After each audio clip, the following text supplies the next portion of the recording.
Ilunga, il était dans le gouvernement Kengo 1, vice-ministre au plan. Il était dans Kengo 2, titulaire au plan. Tous ceux qui sont passés entre les mains de Kengo ont un comportement différent. Les agissements de Ilunga ne ressemblent pas à Kengo, qui est supposé être son maître. Et comment il agit? Deuxièmement, Ilunga enseigne l'économie, surtout l'économie monétaire à l'université. Son incapacité de maîtriser les taux d'échange nous prouve que les professeurs congolais ont un problème, ont un décalage entre les savoirs et les savoir-faire. Nous trouvons beaucoup, tu as prévu ça dans les sujets, nous trouvons beaucoup de théoriciens en République démocratique du Congo. Il y a des gens qui ont avalé des Bibles entières. Il peut te parler de Genèse à Apocalypse. Vous avez aussi des professeurs comme ça. Vous savez, l'inconvénient d'être professeur, c'est quoi? C'est de parler devant les enfants. Lorsque vous êtes devant les étudiants des gens, ils ne lisent pas, ils ne connaissent rien. Des gens qui apprennent. Oui, ils sont des apprenants. Donc vous pouvez mentir comme vous voulez. Et la plupart de nos professeurs sont incapables de démontrer ce qu'ils ont fait. Moi, je m'excuse beaucoup. Moi, j'ai étudié en Chine.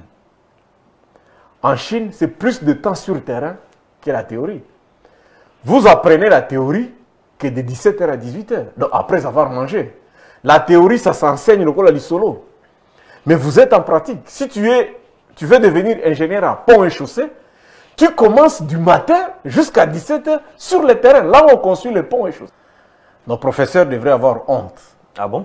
De produire des éléments aussi très faibles comme ça. Des gens qui revendiquent leurs droits. Ils devraient avoir honte de mettre sur le marché des produits de mauvaise qualité, de mauvaise qualité. Nos professeurs ici, en tête, Ilunga Ilunkamba. C'est une honte d'être dans l'incapacité de stabiliser la monnaie. Eux, ils réclament 5 000. Ça viendra d'où? Qu'est-ce que l'université? Tu sais, l'université, c'est toute une grande entreprise. Ils devraient produire beaucoup de choses. Ils ont des hôpitaux, ils ont des cliniques, ils ont des laboratoires, ils ont même une usine nucléaire. À eux de produire. Mais attendre que l'État paye les 5 000, c'est difficile. Le professeur devrait revendiquer en disant, nous avons produit autant de savants qui ont fait telle fusée, nous avons produit l'enfant qui a mis en place les produits contre le corona, la Chine a acheté ça autant de millions, et donnez-nous la rétrocommission, la rétrocession. Ceux qui quittent l'UNIKIN, tous écrivent mal. Tous. Les étudiants de l'UNIKIN écrivent mal les français. Pas tous les étudiants. Je te dis, les étudiants de l'UNIKIN. Pas tous les étudiants. J'ai assisté à des tests à plusieurs niveaux. Pas tous les étudiants. Les étudiants de l'UNIKIN écrivent mal le français. Pas tous les étudiants. Les étudiants de l'UNIKIN parlent mal français. Non. Les étudiants de l'UNIKIN planifient mal. Les étudiants de l'UNIKIN organisent mal. La preuve, 70% de ceux qui gèrent la République ont étudié où? 70% de ceux qui gèrent la République démocratique du Congo ont étudié où? Le problème, c'est les systèmes politiques mis en place ou c'est la formation au niveau de l'université? C'est le problème des moules. Quelle est cette moule qui produit les Congolais? C'est quelle est l'usine là qui fabrique les Congolais? Qui dit, voilà, un citoyen congolais est fabriqué où? C'est l'Église catholique. Et l'UNIKIN. Ça nous produit des mauvais produits. Je t'ai dit 70%. ont étudié à l'UNIKIN ici. Regardez comment est-ce que la République est gérée. Je les mets en défi. Je les mets en défi. C'est une honte de voir les étudiants, les professeurs de l'UNIKIN réclamer. En tout cas, c'est eux qui gèrent. C'est une honte. Il faut changer. D'ailleurs, je te dis que dans 10 ans, 20 ans, on n'aura plus cette histoire ici. L'Internet est là. Tu sais, aux États-Unis, à cause des attentats, les mamans n'envoient plus les enfants à l'école. Ajoutez le corona, les gens ne vont plus à l'école. Les gens étudient dans des maisons. Tout le programme est sur Internet, papa. Tu veux lire, tu lis. Si tu lis 50 cours, 50 livres, tu es expert dans le domaine. Tu pratiques. Pourquoi continuer à chercher les diplômes? Les complexes là de... La plupart de ceux qui meurent de l'AVC au Congo, tu sais d'où vient l'origine? Ce sont les tridocs, les 3 oh, j'ai 3 licences, je ne peux pas faire ça parce que je suis licencié. Je ne peux pas faire ça. Ils tombent malades aujourd'hui. Les titres là, ça ne représente rien. Le problème, c'est les résultats. L'actif en comptabilité, c'est l'argent que tu fais entrer dans la poche. Quelle que soit la manière dont tu le fais. Les passifs, c'est lorsque tu les sors de ta poche. Donc, selon vous, ces professeurs n'ont pas le droit de revendiquer quoi que ce soit. La revendication est une honte. En quoi cette revendication est une honte? Mériter.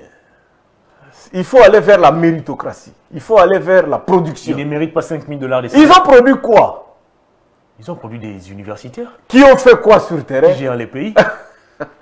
Eh bien voilà, tu sais que depuis le début de l'année jusqu'à aujourd'hui, on n'a pas encore atteint 1,3 milliard. Notre budget ici national, qui était prévu à 11 millions là, aujourd'hui nous sommes incapables d'atteindre 2 milliards. Nous sommes déjà au mois d'août, nous n'avons pas encore mobilisé 2 milliards. Du début du gouvernement jusqu'au dernier ministre a fait l'uniquine. Le premier ministre jusqu'au dernier des ministres, ils ont fait l'uniquine. Ils n'ont pas encore atteint 2 milliards de mobilisation des recettes. Le procès Kamer nous a démontré que nos économistes sont des farceurs. Nos économistes ici sont des farceurs. Nous, on croyait que les juristes étaient des grands comédiens, mais finalement, on commence à se rendre compte que dans ces pays, les économistes sont des farceurs. C'est une honte, en fait. Il ne faut pas revendiquer. Lorsque tu n'as rien produit, ne revendique pas. Produis d'abord.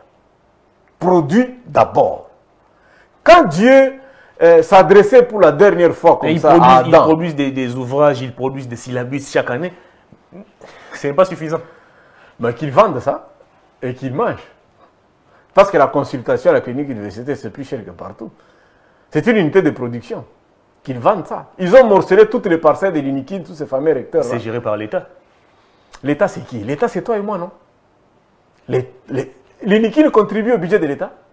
L'Unikin, là, contribue combien? Tu connais les Minerva de là? 295 $. Bon, je crois qu'ils peuvent se contenter de ça. Alors, à eux de produire pour se payer les 5 000. Qu'ils transforment l'origine nucléaire. Là. Ce qu'on enseigne à l'Unikin, là.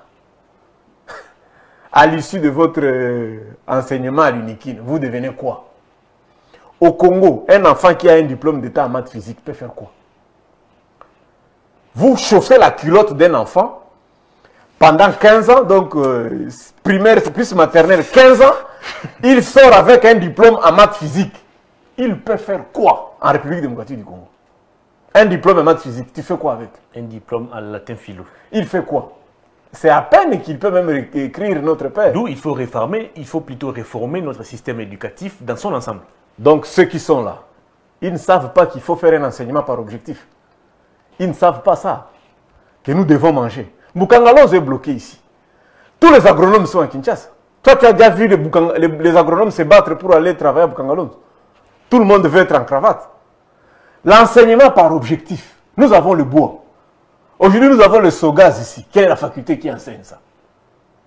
Nous avons beaucoup de problèmes ici. Corona, ça s'enseigne où? Donc, nous sommes dans une histoire où c'est comme si on ne sait pas là où nous sommes en train d'aller. Et je te rappelle que chaque 20 ans, nous doublons. En 2040, nous serons 200 millions. 2060, quand nous allons célébrer 100 ans, nous serons 400 millions. Est-ce que c'est toujours cette uniquine-là, avec les hommes 15, où vous allez continuer à... Homme 10. Il n'y a pas de homme 15 là-bas. Vous avez un problème avec l'uniquine apparemment? Non, je ne peux pas. Moi, je ne peux pas étudier à l'uniquine. Je ne peux pas envoyer mon enfant à l'uniquine. Parce que la qualité, elle est médiocre. Je m'excuse de le dire. Il n'y a pas que l'uniquine. Mais je préfère les envoyer à ma bonne université. Ou à l'ULPGL, ou à l'ICB, ou à l'UEA. C'est pas ça ce qui produit. Je te dis 70% de ceux qui dirigent ce pays viennent de là. C'est parce qu'il y a, c'est parce que c'est là qu'on trouve quand même de la qualité. C'est là qu'on trouve des professeurs beaucoup plus outillés. Ils ont saboté la défense de thèse des étudiants de l'IPC. Ils sabotent l'ordre des médecins. Pourquoi ils sabotent tous les médecins qui... Mais vous êtes à l'Unikin. En juin 1, vous êtes 3000. Tu n'as même pas de banc. Et un enfant qui a fait la médecine à l'UCB Bukavu, il est seul sur un banc. Seul. Il est là avec le professeur de 8h à 17h. À l'Unikin, vous êtes 3000. Il y a Wenge qui joue ici. Toi, tu es plus médecin que celui qui a fait l'UCB. Tu es plus médecin que celui qui a fait l'UCB. Celui qui a fait la communication à l'Unikin et celui qui a fait la communication à l'Université catholique ici. Il est seul sur un banc. Il est seul. Le prof est là. Prof prêtre ne peut pas demander la corruption ni le sexuellement transmissible.